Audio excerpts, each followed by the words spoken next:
जय श्री हरि भक्तों, आइए आज सुनते हैं मोक्षदा एकादशी की पावन कथा। और कथा शुरू करने से पहले सभी से हाथ जोड़कर प्रार्थना करती हूँ कि अगर आप चैनल पर नए आए हैं तो सब्सक्राइब करें, बेल आइकन ज़रूर दबा लें। और अगर आप लोगों को वीडियो पसंद आती हैं तो कमेंट बॉक्स में ज़रूर लिखें, जय माता दी लिखना बिल्कुल ना भूलें। और ये कथा सुनने से पहले उत्पन्ना एकादशी की कथा जरूर सुनें।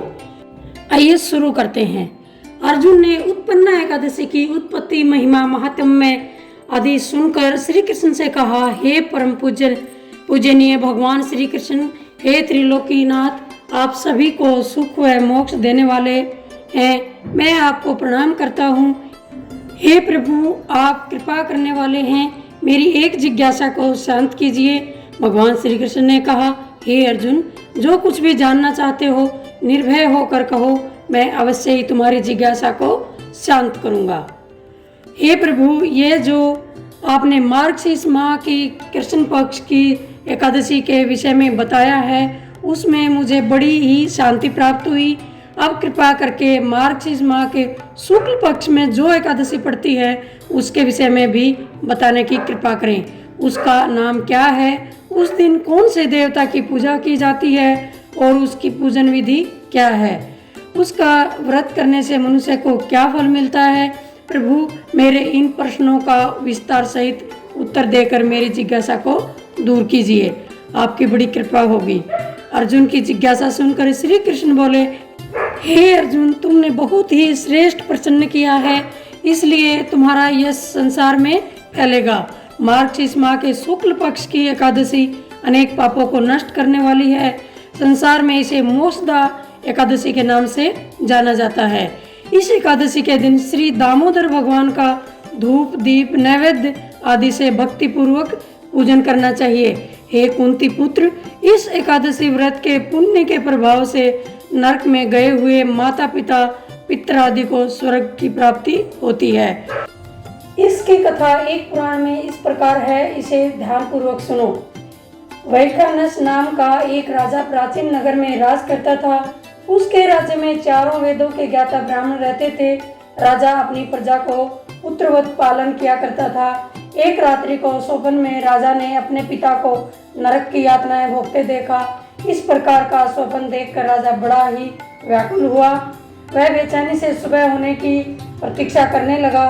सुबह होते ही उसने ब्राह्मणों को बुलाकर उनके समक्ष अपने स्वप्न की बात बताई। हे ब्राह्मणों, रात्रि को स्वप्न में मैंने अपने पिता को नरक की यातनाएं भोगते देखा।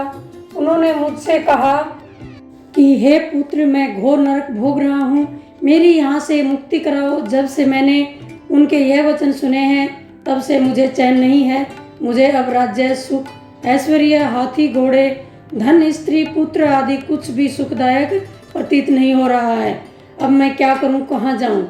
इस दुख के कारण मेरा शरीर तप रहा है। आप लोग मुझे किसी प्रकार का तप, दान, व्रत आदि बताएं जिससे मेरे पिता को मुक्ति प्राप्त हो। यदि मैंने अपने पिता को नरक की यातनाओं से मुक्त कराने का प्रयास नहीं किया तो मेरा जीवन निरर्थक है। जिसके पिता नरक की यातनाएं भोग रहे हों उस व्यक्ति को इस धरती पर सुख भोगने का कोई अधिकार नहीं है।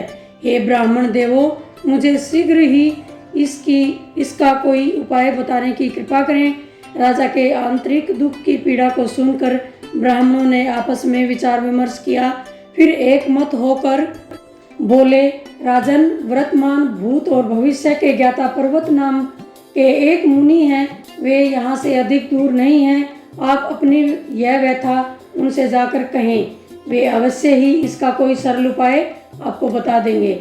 ब्राह्मणों की बात मान राजा मुनि के आश्रम पर गए।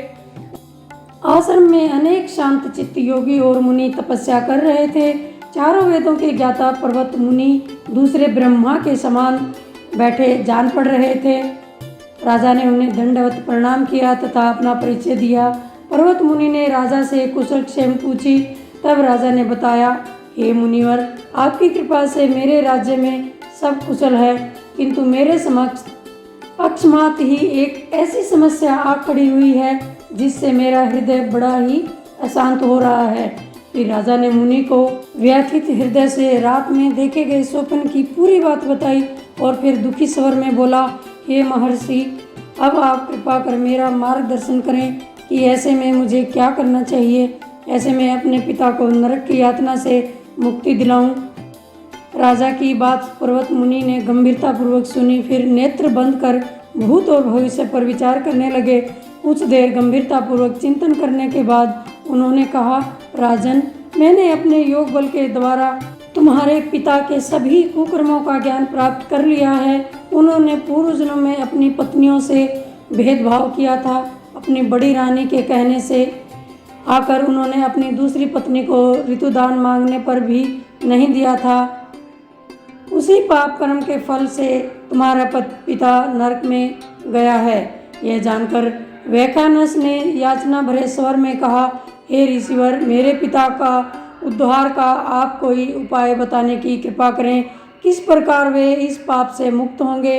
इस पर पर्वत मुनि बोले, हे राजन, मार्गशीर्ष मास के शुक्ल पक्ष में जो एकादशी होती है उसे मोक्षदा एकादशी कहते हैं। यह मोक्ष प्रदान करने वाली है। आप इस मोक्षदा एकादशी का व्रत करें और उस व्रत के पुण्य को संकल्प करके अपने पिता को अर्पित कर दें। एकादशी के पुण्य प्रभाव से अवश्य ही आपके पिता की मुक्ति होगी। पर्वत मुनि के वचनों को सुनकर राजा अपने राज्य को लौट आया और परिवार सहित मोक्षदा एकादशी का विधि पूर्वक व्रत किया। इस व्रत के पुण्य को राजा ने अपने पिता को अर्पित कर दिया। इस पुण्य के प्रभाव से राजा के पिता को सहज ही मुक्ति मिल गई। स्वर्ग को प्रस्थान करते हुए राजा के पिता ने कहा, हे पुत्र, तेरा कल्याण हो। इतना कहकर राजा ने पिता ने स्वर्ग को प्रस्थान किया। हे पांडुपुत्र, जो मनुष्य मार्गशीर्ष माह के शुक्ल पक्ष की एकादशी का उपवास करते हैं उनके सभी पाप नष्ट हो जाते हैं और अंत में वे स्वर्गलोक को प्राप्त करते हैं। इस उपवास से उत्तम और मोक्ष प्रदान करने वाला कोई भी दूसरा व्रत नहीं है। इस कथा को सुनने व पढ़ने से अनंत फल प्राप्त होता है। यह उपवास मोक्ष प्रदान करने वाला चिंतामणि के समान है, जिससे उपवास करने वाले को सभी मनोकामनाएं पूर्ण होती हैं। हे अर्जुन, प्रत्येक मनुष्य की प्रबल इच्छा होती है कि वह मोक्ष प्राप्त करे। मोक्ष की इच्छा करने वालों के लिए मोक्षदा एकादशी का यह उपवास अति महत्वपूर्ण है। पिता के प्रति पुत्र के दायित्व का इस कथा से श्रेष्ठ दृष्टांत दूसरा कोई नहीं है। अतः भगवान श्री हरि विष्णु के निमित्त यह उपवास पूर्ण निष्ठा व श्रद्धा से करना चाहिए। आइए भक्तों, जान लेते हैं कथा का सार। यह पिता के प्रति भक्ति और दूसरों के लिए पुण्य अर्पित करने की श्रेष्ठ और पवित्र कथा है। इसका उपवास केवल उपवास करने वाले मनुष्य का ही नहीं अपितु उसके पितरों का भी भला करता है।